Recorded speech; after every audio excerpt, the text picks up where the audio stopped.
Assalamualaikum warahmatullahi wabarakatuh. Perkenalkan, nama saya Vira Asganuski, kelas 11 IPA 3, absen 19. Di sini saya akan mempresentasikan tentang sistem reproduksi. Yang pertama adalah alat reproduksi pria.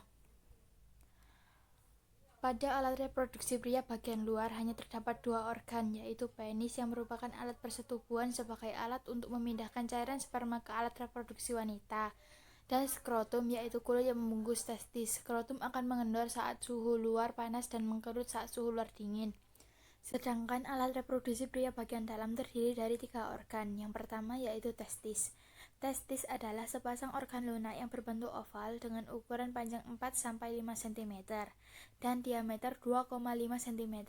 Setiap testis dilapisi oleh tunika albuginea, yaitu kapsul jaringan ikat yang merentang ke arah dalam membentuk sekitar 250 lobulus. Di dalam lobulus terdapat pintalan tubulus seminiferus. Testis berfungsi sebagai tempat pembentukan sperma dan hormon kelamin. Proses pembentukan sperma ini terjadi di dalam tubulus seminiferus. Yang kedua yaitu saluran reproduksi yang terdiri dari epididymis, vas deferens, dan uretra. Epididymis adalah saluran berliku-liku yang sangat panjang yang terletak di sepanjang sisi belakang testis, serta berfungsi menyimpan sperma sekitar 6 minggu hingga menjadi dewasa, motil, dan fertil. Vas deferens adalah saluran lurus kelanjutan dari epididymis yang meninggalkan skrotum hingga mencapai rongga perut melalui kanalis inguinalis menuju ke kantong semen. Sedangkan uretra adalah saluran kelamin dari kantong semen dan larutan pembuangan urin dari kantong kemih sampai ke ujung penis. Alat reproduksi pria bagian dalam yang terakhir adalah kelenjar reproduksi yang terdiri dari kelenjar hipofisis anterior dan kelenjar aksesoris yang terdiri dari vesicula seminalis yang menghasilkan cairan kental kekuningan yang bersifat basah, kelenjar prostat yang menghasilkan getah kelamin bersifat encer yang berasa agak asam sebagai penyupali nutrisi, dan kelenjar bulboretralis yang menghasilkan cairan seperti mukus sebelum ejakulasi, yang berfungsi untuk menetralkan saluran uretra dari cairan urin dan melindungi sperma dalam cairan semen. Ada beberapa kelainan pada alat reproduksi pria, dan pada presentasi kali ini saya akan membahas epididymitis. Penyakit ini terjadi akibat adanya peradangan pada epididymis, yakni saluran di dalam skrotum yang menempel pada testis. Epididymitis dapat menyebabkan buah zakar bengkak dan nyeri, air mani mengandung darah, nyeri saat buang air kecil dan ejakulasi, serta gangguan kesuburan. Tanda berfungsinya alat reproduksi adalah testis sudah mampu menghasilkan sperma. Proses pembentukan sperma ini dinamakan spermatogenesis. Proses spermatogenesis yaitu pada fase awal spermatogenesis, spermatogonium bersifat diploid. Lalu spermatogonium berubah menjadi spermatosit primer secara mitosis. Setelah itu spermatosit primer membelah menjadi spermatosit sekunder yang bersifat haploid. Dan melalui fase meiosis 2, spermatosit sekunder membelah diri menjadi 4 spermatid yang sama. Selanjutnya spermatid berkembang menjadi sperma matang. Yang kedua adalah alat reproduksi wanita. Pada alat reproduksi wanita, bagian luar terdiri dari dua organ, yaitu vagina yang berfungsi sebagai organ kopulasi serta jalan aliran menstruasi dan jalan lahir bayi. Yang kedua yaitu vulva adalah organ penitalia luar yang terdiri dari labia mayor dan labia minor. Sedangkan pada alat reproduksi wanita bagian dalam terdiri dari 4 organ, yaitu serviks, uterus, tuba falopi, dan ovarium.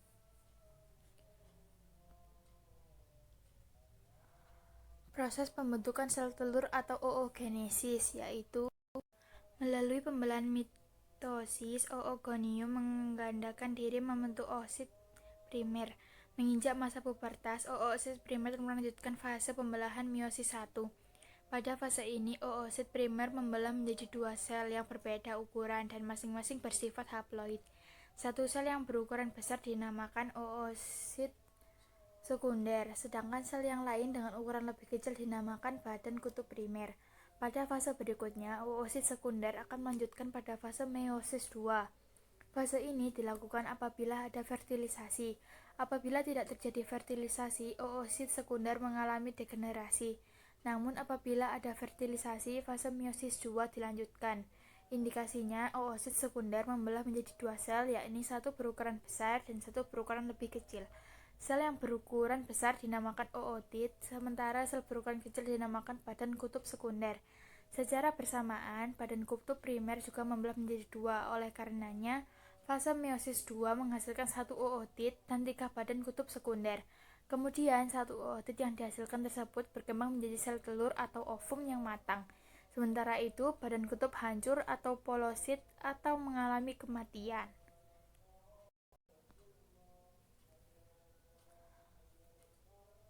Salah satu kelainan pada alat reproduksi wanita adalah keputihan.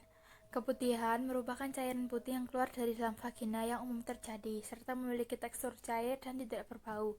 Jika keputihan bertekstur kental, berbau busuk, serta berwarna hijau, kuning, atau abu-abu, kamu perlu waspada. Pasalnya, kondisi ini menjadi gejala tahap awal dari kanker. Siklus menstruasi terjadi pada saat pubertas dimulai. Pada umumnya, rentang siklus menstruasi adalah 28 hari. Siklus terpendek adalah 18 hari, sedangkan siklus terpanjang adalah 40 hari. Siklus menstruasi terdiri atas siklus ovarium dan siklus endometrium uterus. 1. Siklus ovarium terbagi menjadi dua fase secara bergantian, yaitu fase folikel dan fase luteal.